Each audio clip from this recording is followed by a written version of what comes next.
Жубан казак көрүүчүлөрүнүн бир нече жылдан бери таң калтырып келе жаткан өтүп кеткен кылымдын эң караңгы хроникаларына сүңгүп киргизген спектакль. Арабызда 20-кылымдын тарых барактарынын канчасы канга боелгондугун өз көзүм менен көргөндөр, билгендер да бар. Анан ошол канга чыланган барактарда казак эли тууралуу да баяндалган саптар арбын эле. Биз айтып жаткан спектакль укмуштуудай, акылман жана таланттуу бир эле адамдын тагдыры жөнүндө. Бирок эмнегедир анын жеке башынан өткөргөн окуялары, тынчсыздандыруулары аркылуу бүтүндөй бир элдин тилек үмүтү менен сыноолору тынымсыз келип чыга берет. Балким ошол адам жогоруда сөз кылынган үмүт тилегин, умтулууларын башкаларга караганда тереңирээк сезип түшүнгөндүктөндүр. Ал ошолор менен жашагандыктандыр. Бул Жубан Молдогалиев, элдин ураанына ал тургай айтылбаган гимнине айланган өлбөс өчпөс саптардын ээси, журналист, акын. Бул жерде сөз албетте «Мен казакмын» поэмасы тууралуу болуп жатат.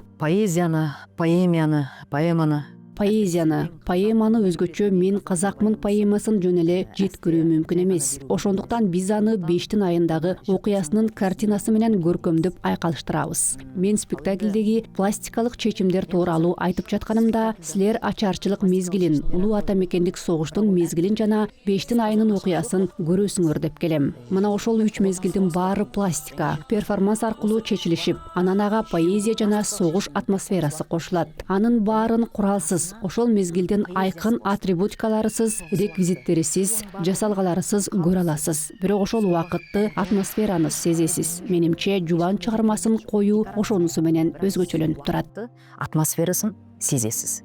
Осунусу менен Жубан эрекше деп ойлойм. Коюлум. Жубан Молдогалиев өткөн кылымда гана өмүр сүргөн. Анын баш жагында төрөлүп, акырына чукул каза болгон. Жылнаамалык кылымы кандай болсо, Жубан Молдогалиевдин өмүрү да 3 олуттуу, маанилүү жана трагедиялык окуяларга тең бөлүштүрүлгөн. Анын ичинде музыкасында геноцид катары каралган 20-30 жылдардагы казак элинин ачаарчылыгы, 40-жылдардагы экинчи дүйнөлүк согуш, 1986 жылдын 5 айындагы казак жаштарынын массалык саясий толкундоолору желтоқсан. Жубан Молдогалиев ошол окуялардын бир бөлүгү болгон. Өзүнүн герт башы менен сезип, ийкемдүү жан дүйнөсү аркылуу өткөргөн. Акеси 20-жылы. Анын атасы Жубан 20-жылы төрөлгөн. Көп өтпөй ачаарчылыктан улам каза болгон. Анын бир тууган агасы жана 2 карындашы да ачаарчылыктан көз жумган. Бир карындашы күйүп кеткен. Ошентип баары каза болушат. Жубан жалгыз бой эненин жалгыз баласы болуп калат. Апасы Зерип Жабаспай деген байдын кулу болчу. Ага билгизбей анын китептерин, Махамметтин ырларын, жашырынып окуп, акырындык менен баласынын поэзияга болгон ашыктыгын арттырган. Биз Жубан ага тууралуу көп нерселерди, анын Колбинге айткан сөздөрүн, анын «Мен казак» поэмасын жатка билебиз. Бирок ал улуу ата мекендик согуштун ардагери, баатыры болгондугун билгендер аз. Жалпы жонунан Жубан ага согушта 6 жыл жүрүп, 6 жыл аралыгында апасы жалгыз уулун күтүп, ал болсо согуштан кайтып келген. Ал ошол согуштан аман калып, кайтып келген баатырлардын бири. Согуштан уралган бирден бир баатыр тулгамыз. Жубан спектакли Оралда Хадиша Букеева атындагы областтык казак драма театрында коюлган. Ал 2020 жылы өткөн. Коюу концептуалдуу, тайманбастык менен театрдын жетекчилиги сыяктуу эле анын актерлору үчүн да абдан бөтөнчө болгон. Бирок ошого карабастан театрдагылардын, чакырылган режиссердун көз карашына ишенип, процесске кызыгуу арттырышып, толук берилгендик менен кошулушкан. Казак сахнасы, Казак цынасы буга чейин эле ар кыл тарыхый мезгилдерди, образдарды далай ирет көркөм чагылдырып келгенин билем. Ошентсе да режиссер катары мен каражаттардын кадимки арсеналын колдонбоону чечкем. Биз минимализмди тандап алдык. Чечимдерди дагы минималистик формалардын пайдасына кабыл алганбыз. Ал сүрөтчү менен макулдашуу аркылуу ачаарчылык, улуу ата мекендик согуш жана 5 айындагы когалаңдын сүрөттөлүшүн режиссердук издөө болгон. Бул жерде айкын костюмдар башкы каармандарда болуп, ал эми массалык биз костюмдар аркылуу негизги эмоционалдык жана психологиялык образдарды өзүбүзчө эле чече алганбыз. Психологиялык кейиптерди кийимдер аркылуу чечкен болотунбуз. Эң биринчи энди Гаухарда сол кезде биздин театрга жаңы келип жаткан кезде Гаухар спектакльди коюу үчүн биздин театрга алгач келген кезде мага ушул ролду сунуштаганда мен ага «Сиз мени али толук түшүнө элексиз. Менин кандай актер экенимди билбейсиз. Менин ампуламды да билбейсиз» дегем. Тапсырып берет экенсиз, мен колумдан келгенче Мен колумдан келишинче иштейм. Эгерде мен сиздин ишиңизди актай албасам, ошол эле күнү мени ролдон алып салыңыз. Мен таарынбайм дедим. Себеби ал тарыхый инсан. Бул жерде тек қана менің емес, осы үлкен кара шаңырақ Хадиша Букеева. Экинчиден, бул жерде менин эле эмес, Хадиша Букеева атындагы Казак драма театрынын ар намысы жөнүндө да маселе бар. Анан эгерде спектакльди коюп, ал жаман чыгып кала турган болсо, ал ролду ойногон актер үчүн эле эмес, бүткүл театрды жемге калтырмак. Мен ал тууралуу эч качан унуткан эмесмин. Менимче, эгерде сага жумуш берилсе, анда аны ак ниеттүүлүк менен аткаруу керек. Бизге жумуш берилдиби, анда биз иштейбиз. Кандай болуп жаткандыгын да көрүп жатабыз. Мен 100% жубан болуп калдым деп айта албайм. Аны көрүүчүлөр чечет. Актер тирүү адам. Ал бир жолу тартыла турган кино эмес. Ошондуктан сахнага бизге жеңилдик беришин тилеп келебиз. Бир түсүрүп кое беретін. Сондықтан да сол сахнаның жеңілдігін берсін деп тілейміз.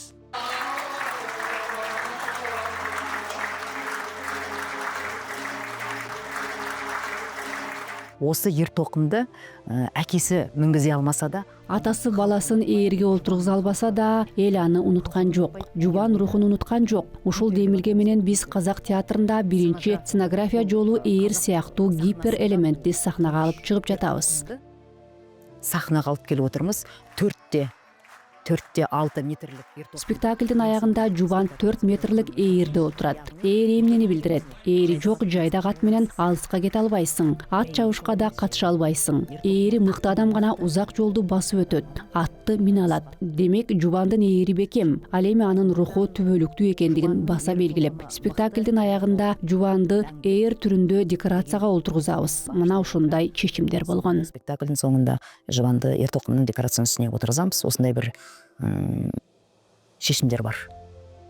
Негізгі бұл Жұбан Молдағалиевтің Бул коюу Жубан Молдағалиевдин 100 жылдыгына арналгандыктан, 100 жылдыгына атайы буйрутма болгондуктан аны юбилейлик коюу десек болот. қойылым болғандықтан мерейтойлық қойылым деп айтуға болады. Бұл қойылымды Аталган спектаклдеги эң негизги маңызы бул өсүп келе жаткан жаш муундарды мекенчилдикке чакыруу, улуттук патриоттуулук тарбиялоого үндөө. Материал жиналып жатканда режиссер олуттуу иштерди аткарган. Көптөгөн драматургдар менен байланышып, жубанды тааныгандар менен жолугуп, ага жакын адамдар менен баарлашып турган. Материалдарды жыйноо түйшүктүү, абдан татаал болгон жана авторлор да чоң жумуш кылышты. Жұбанмен үзеңгілес болған, Жұбан ағам атамызбен бірге болған көптеген тұлғалармен кездесіп, солардың ой пікірлерін. Бул спектакль авторлар Мадина Омарованын, Бактигерееванын жана режиссердун биргелешкен макулдашылган аракеттеринин аркасында пайда болгон деп айтууга болот.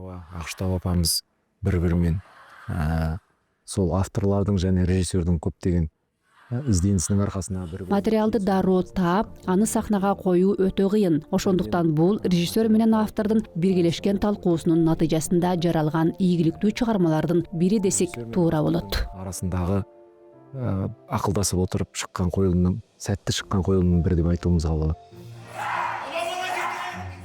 Спектакль эмоцияга абдан бай жана көрүүчүнүн кайтарым сезимдерин бүтүндөй толкунун козгойт. Бирок авторлор командасы басымды эмоцияга жасашкан эмес. Максимум милдет инсандын духунун күчтүүлүгүн көрсөттү. Анын ата мекенине болгон сүйүүсү жанып турган жана дүйнөсүн ачып берүү, адам укуктарын жана элдин улуттук өзгөчөлүктү коргоодогу компромисске барбаган өжөрлүгү канчалык маанилүү экенин көрсөтүү болгон.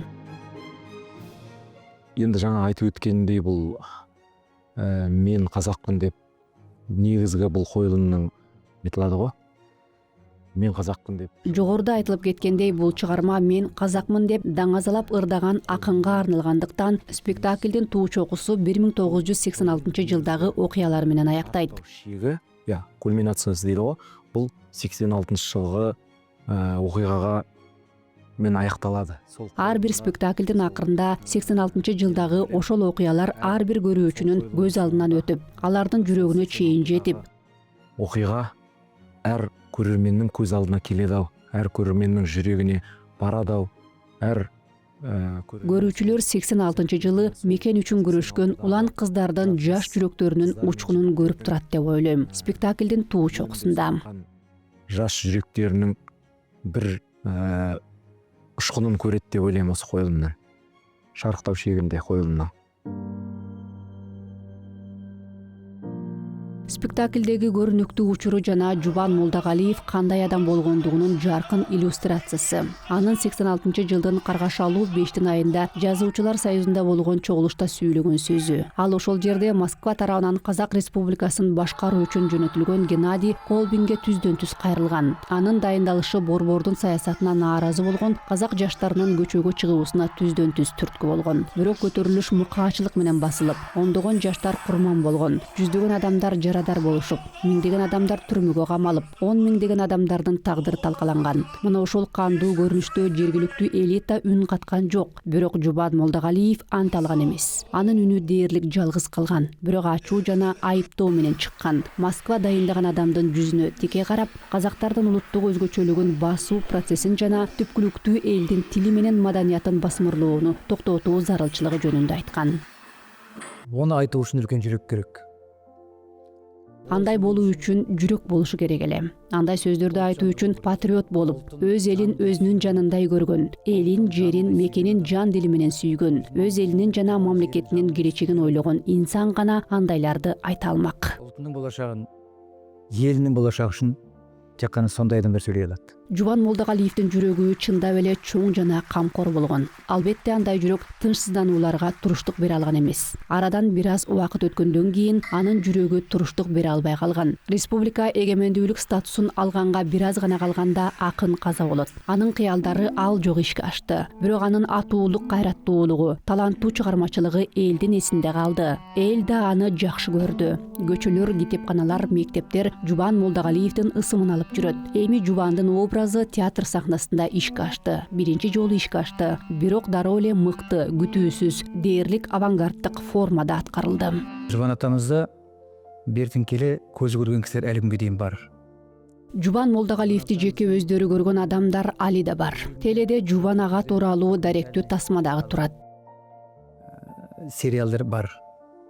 Сондуктан да мына көрөрмендин көбү Ошондуктан тарыхый инсандарды ойногондо көптөгөн көрүүчүлөр аны өз көзү менен көргөндөр ошол Жубанды, даректүү тасмаларды көргөн көрүүчүлөр да ошол эле Жубанды издешет. Демек тарыхый инсандын образына кирүү, анын жан дүйнөсүнө кирүү ар бир актер үчүн өтө татаал иш. кирип кетти, бул үлкен бир кыйын нерсе. Сондуктан да мен ойлойм, бул кез келген деп айтпай-ак коеюн. Мен баары үчүн айтпайм, мен өзүм үчүн айтам. Кайсыл болбосун инсандын жан дүйнөсүнө кирүү, ал инсанды ойноо, ал инсан катары кайра жаралуу, ал ар кимдин эле колунан келе бербейт. Демек биздин негизги милдетибиз Жубан болуу эмес, Жубандын ички духун, руханий дүйнөсүн жеткирип берүү. Рухун, Жубандын жан дүнүйөсүн халкка жеткизүү. Актер аркылуу эл Жубандын руханий дүйнөсүн ачуу керек. Ошондо гана Жубандын образы жаралат. Бизге ошондой тапшырма коюлган, ошондой түшүнүк берилген. Мына ошол түшүнүккө туура келүү, аны аткаруу үчүн биз актерлор бардык күчүбүздү жумшайбыз. Сыйууга, онду аткарып чыгууга биздер актерлор бар күчүбүздү салабыз. Жубан спектаклин жаратуучулар менен актерлору канчалык тынчсызданышпасын долбоор ийгиликтүү ишке ашты деп тайманбастан айтууга болот. Уникалдуу тарыхый инсан, коюучу режиссердун кызыктуу көз карашы кошумча жагында гана болду. Спектакль көрүүчүлөр тарабынан да, сынчылар тарабынан да абдан жылуу кабыл алынды. Жубан коюлуму көптөгөн Жубан спектакли көптөгөн фестивалдарда байгелүү орундарда алып, Казакстан Республикасынын сынчыларынын, театр таануучуларынын, көптөгөн режиссерлордун кызыгуусун жаратып, фестивалдарда жогорку баага арзыган. деген режиссерлардын кызыгуучулугун туудуруп, фестивалдарда өз үлкен багасын алган коюлум болгондуктан, оны да Биз аны Борбор калаанын, Казакстандын жана аймактарыбыздын бардык көрүүчүлөрү ортоктош болуусу үчүн гастролдорго алып чыктык. Міндетті көрүүгө болады деген міндетпен алып гастролге алып шыктык. Алде де Биз аны Казакстандын ар бир шаарында көрсөтөлү деп жатабыз. Анткени Жубан бир гана оралдык же батыш тараптык эмес. Жубан бүткүл казак элине таандык. Казактын Жубаны мен казакмын деп жырлап өткен акын болгондуктан, Ал өз элин сүйгөн, даңазалаган акын болгондуктан бул спектаклде жүрөгү мен казак деген дем менен согуп, ага үндөш болгон ар бир адам көрүүгө тийиш деп ойлойм. Сол себепти гастролге таңдап алып шыктык.